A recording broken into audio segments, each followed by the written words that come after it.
हाय दोस्तों, आज मैं आऊँ एक नई वीडियो के साथ।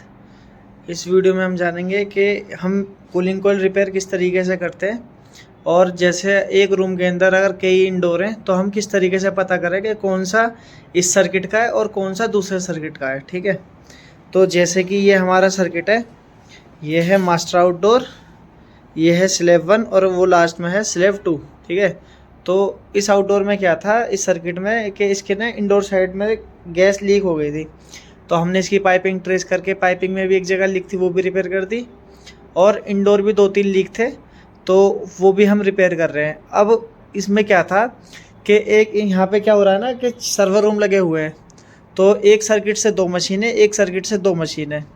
अब एक भाई का क्वेश्चन था कि हम 21 नंबर की सेटिंग क्यों डालते हैं। अब इसी से वो रिलेटिव है कि हम क्यों डालते हैं 21 नंबर की सेटिंग। वैसे तो होती है प्रेशर इक्वलाइज की, जैसे हम ये हमारी चार्जिंग लाइन लगी हुई है, ये गेज मैनिफोल्ड लगा हुआ है, ये इंडोर साइड को फीड कर रहा है। ठीक है, अभी देख सकते हैं आप, इसके हमने दोनों वाल बंद कर रखे हैं, ये इंडोर में हम काम कर रहे हैं इसलिए। ठीक है, अब हमें 4 इंडोर में से हमें पता करना है कि इस सर्किट के कौन से इंडोर हैं। तो वो पता करने का जो तरीका होता है वो हम तरीका ये है कि हम इसमें ना 21 नंबर की सेटिंग डाल देते हैं, ये हमने डाल रखी है। एक बार मैं आपको भी डाल के दिखा देता हूँ कि किस तरीके से डालते हैं। वो हम 5 सेकंड के लिए मोड दबाएंगे, 2 आ जाएगा, क्योंकि 2 नंबर की सेटिंग से ही हम कमांड दे सकते हैं, 1 नंबर से सिर्फ चेक कर सकते हैं कि क्या एरर है या क्या है, सिर्फ चेक कर सकते हैं। ये हमने दबा दिया, अब ये आ गया 221। ठीक है ना, अब हम एक बार रिटर्न दबाएंगे, एक बार सेट, 2 बार रिटर्न।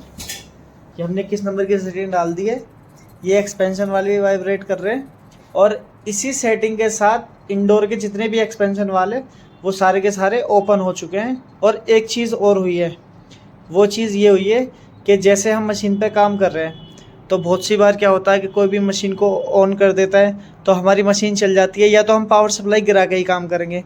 लेकिन अगर हमें प्रेशराइज करके काम करना है, जैसे मशीन चेक करनी है कि कौन सी मशीन किस सर्किट से, तो उसके 2 तरीके होते हैं। या तो इस सर्किट की एमसीबी गिरा दो, U4 आ जाएगा, पता चल जाएगा कौन सी मशीन है। एक तरीका तो ये है, और जो दूसरा तरीका वो ये है कि इसमें हमने 21 नंबर की सेटिंग डाल दी है, अब इंडोर पे टेस्ट लिखा आ जाएगा। ठीक है ना, अगर कोई भी बंदा उसको ऑन करने की कोशिश करेगा तो वो ऑन नहीं होगा, वो ऑन नहीं होएगा, जिससे हमें पता चल जाएगा कि यही सर्किट है। और दूसरी मशीन हम ऑन करके चेक कर सकते हैं कि ये मशीन चली है नहीं चली। जो मशीन चल गई वो दूसरे सर्किट की है, जो मशीन नहीं चली वो इस सर्किट की है। ठीक है ना, ये फ़ायदा होता है ये सेटिंग डालने का। और इस सेटिंग के डालने के बाद हम जैसे एक लाइन से प्रेशर डाल लें तो वो दूसरी लाइन से नहीं निकलेगा। जैसे हमने लिक्विड से डाला तो सेक्शन से नहीं निकलेगा, क्योंकि जितने भी एक्सपेंशन वाल होते हैं वो सारे के सारे बंद होते हैं मशीन ऑफ कंडीशन में। तो प्रेशर जो हमारा रहेगा वो एक्सपेंशन वाल के पीछे ही रहेगा। जब हम प्रेशर 21 नंबर की सेटिंग या प्रेशर इक्वलाइज की सेटिंग डालेंगे तो प्रेशर हमारा आगे जाएगा, और जब हमारा प्रेशर इक्वलाइज हो जाएगा और सारे इंडोरों के जितने भी रिमोट है सब पे टेस्ट लिखा आ जाएगा।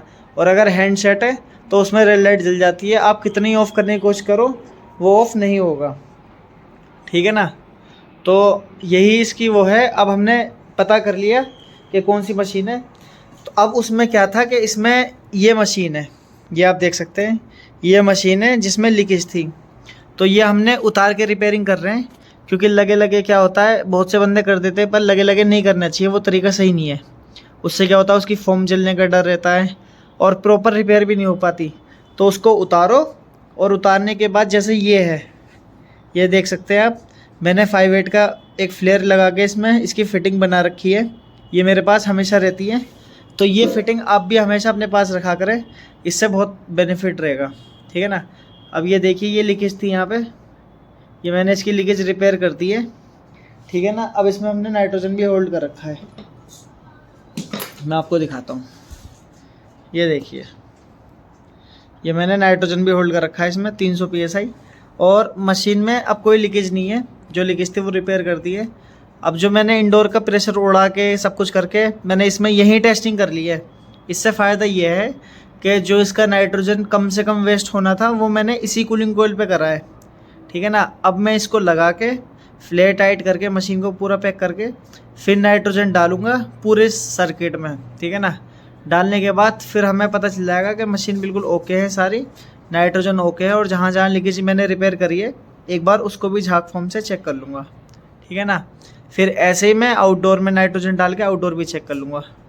तो यही कुछ तरीके हैं जो हमें रिपेयरिंग करते समय बरतनी चाहिए, जिससे हमें नुकसान होने के चांस बहुत कम हो जाते हैं।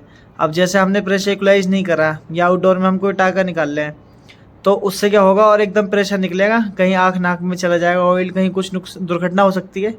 तो इसीलिए हमेशा कट मार के या प्रेशर इक्वलाइज करके ही काम करें। और जहाँ पे हमारी ये है कि जैसे NRV सोलेंट बॉडी होगी वहाँ कपड़ा लगा के काम करें, ठीक है ना। अब जैसे ये रिपेयरिंग करी है मैंने, तो इसको ये कूलिंग कोयल ठीक है, पर इसमें क्या काम करा मैंने, यहाँ पे कपड़ा लगा दिया, इस साइड कपड़ा लगा दिया, सिर्फ इसको गर्म करा, बाकी और टाकों को गर्म नहीं करा। अगर मैं औरों को गर्म करता तो हो सकता था कि इसकी जगह और कूलिंग कोयल के जो पाइप होते हैं वो भी लीकेज हो सकते थे। मैंने उसका डर कम करने की वजह से यहाँ पे साइड पे कपड़ा लगा के गीला करके सिर्फ इसी टाके को गर्म करा, ताकि और पाइप गर्म ना हो और कोटिंग किसी और की ना छूटे। आप देख सकते हैं बाकी सब पे कोटिंग भी हुई हुई है, ठीक है दोस्तों। हमेशा रिपेयरिंग करते समय इस चीज़ का खास करके ध्यान रखें, ठीक है ना।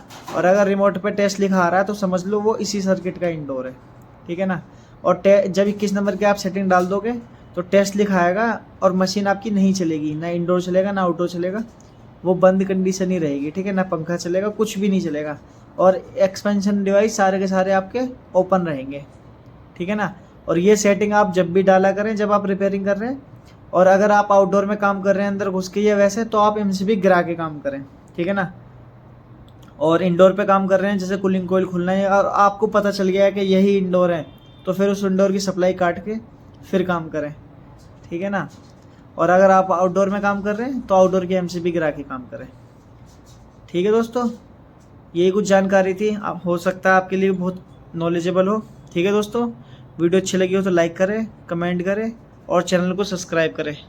मिलते हैं नेक्स्ट वीडियो में।